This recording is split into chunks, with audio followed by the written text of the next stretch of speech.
Hey guys, this is Kevin from JazTime.com. Today I have for you the Breitling Chronomat two-tone. The model number for this watch is IB0110.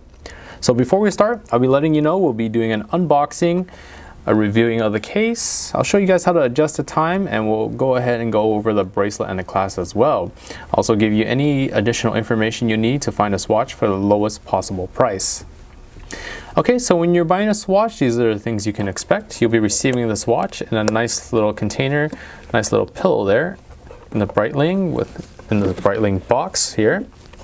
Underneath all that, you'll be able to find the warranty information, the serial number, and any other information about the watch on this little cool little new style warranty card, which is actually an LED screen, which is pretty cool. It'll display the information, as I said before, all on this little screen. Unfortunately, I had to block it off because it is information I can't show you guys. Moving on. Additionally, on the back of that pocket, there will be information about the watch, and underneath that we have the COSC certification of the watch, which means that this watch has been tested to an extremely accurate timekeeping, only about a few seconds off actual time, which is pretty cool. Fun fact, only actually 3% of the world's watches are COSC certified. Alright, so let me go ahead and let's move on to the main star of the show, the watch. So give me 1 second to take it off this pillow here. Hope you guys are eyeing the bracelet and such, because I'm definitely going to go over that because it's very, very beautiful. All right, so okay. All right, so here's the watch. It is, as you can see, it has a nice burgundy color dial, which is juxtaposed or contrasted to the gold subdials and gold hour markers, along with the hands, the hour hands and the minute hand. These markers are luminous, so if you were to go out in the sun, these markers will light up in the dark when you enter your home at a later time at night, or if you're just be walking around in a darker place. It would be lit up for about 8 hours or so. The size of this case, though, is 44 millimeters, so it's a pretty large watch. The thickness of the watch is 17 millimeters, which means that this watch is a very, very hefty watch. You'll definitely feel the weight of this watch on your wrist. So let's talk more about the dial. The subdials here all represent a different sort of timekeeping. The one on the left here tracks the seconds, as you can see that moving. The one on the right here tracks 30 minutes, and the bottom dial here tracks the 12 hours. And additionally, the date is located here at the 5 o'clock position, and I'll show you how to adjust that in a sec. This is all covered by a sapphire crystal, so it's nice and protected. And the bezel is a stainless steel with gold accents at the 12 o'clock, 6 o'clock, 9 o'clock, and 3 o'clock positions. As you can see, it's also engraved with increments of 5 minutes each time.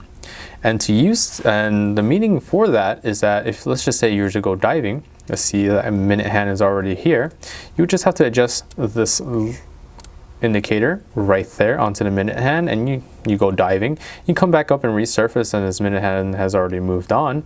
Let's just say it moved on to the 10, you would automatically know you've been underwater for 10 minutes.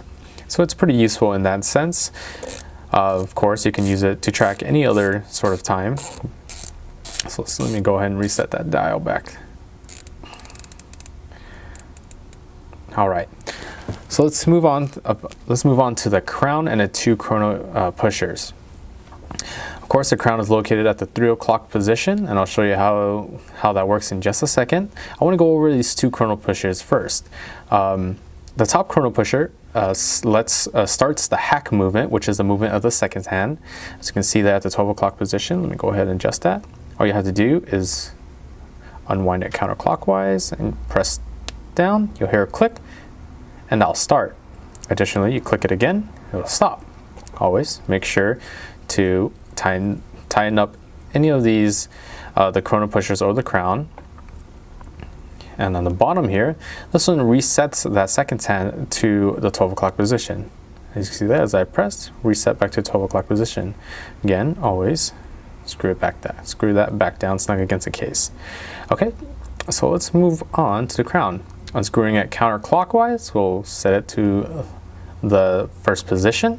This first position will let you wind the watch. It only takes 20 times clockwise. I've already wound this watch, so I don't want to wind it anymore. If you do wind your watch past the 20 turns, you may want to stop, because you will damage the inner workings of the watch. You'll start to feel resistance as you get closer to that 20 mark, and you should honestly just stop there. Moving on, go ahead and you pull it out one more time. That'll let you adjust the date at the bottom there. As you can see, it's a quick set date. Very nice. You can only go clockwise here.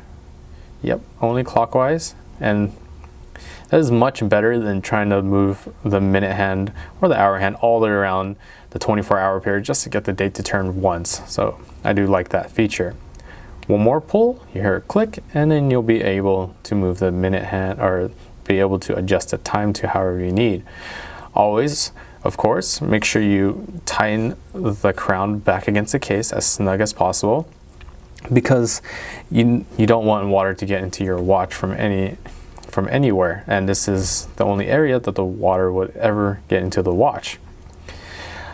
Keeping it snug against the case will give this water resistance up to 500 meters or 1,650 feet, which is an insane amount of water resistance compared to the Rolex Submariner, which is only, I believe, 300 meters or about 1,000 feet.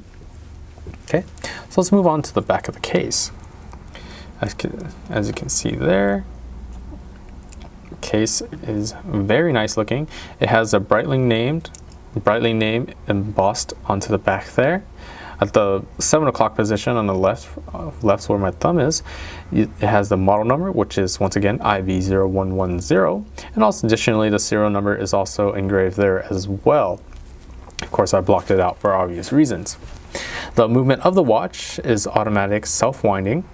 As I showed you how to wind a watch earlier, the power reserve of the watch is 70 hours, meaning if you were to set the watch down and forget about it, it will actually keep ticking for 70 hours, which is pretty nice.